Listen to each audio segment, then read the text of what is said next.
Hi friends. ఈ మధ్య కాలంలో కర్ణాటకలో స్టూడెంట్‌కి 7,000 మందికి హెచ్ఐవి పాజిటివ్ వచ్చింది. దీన్ని బట్టి చూస్తే హెచ్ఐవి ఎంత ఫాస్ట్‌గా స్ప్రెడ్ అయితుందో. దీనికి అన్‌ప్రొటెక్టబుల్ సెక్సే కాదు. చాలామంది టాటూస్ పట్ట పచ్చబొట్టు పుట్టించుకుంటారు. దానికి అన్‌ప్రొటెక్టివ్ నీడిల్స్ యూజ్ చేస్తారు. హెయిర్ కటింగ్ చేసే దగ్గర కూడా బ్లేడ్‌ను చేంజ్ చేయాలి.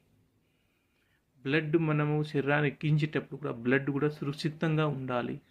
దీనివల్ల కూడా మనకు హెచ్ఐవి వస్తుంది. దీనికి ఎలా జాగ్రత్త తీసుకోవాలి? ఎప్పుడైనా టాటూస్ పొడిచేటప్పుడు సురక్షితంగా నీళ్ళు తీసుకోవాలి. కటింగ్ దగ్గర బ్లేడ్ను చేంజ్ చేయాలి. బ్లడ్ ఎక్కించేటప్పుడు అది కరెక్ట్ మానిటరింగ్ చేసి ఎక్కించాలి. సురక్షితంగా ఉండాలి అనేది. దీనివల్ల మనం హెచ్ఐవి నుంచి బయటపడవచ్చు. ఇది అవగాహన మాత్రమే. ఒకసారి హెచ్ఐవి పాజిటివ్ వస్తే కూడా ఏం ప్రాబ్లం లేదు. దానికి కరెక్ట్ ఫుడ్డు, వ్యాయామం, తిండి చేస్తే దీని నుంచి కూడా బయటపడవచ్చు. జాగ్రత్త ఉండండి సుమా.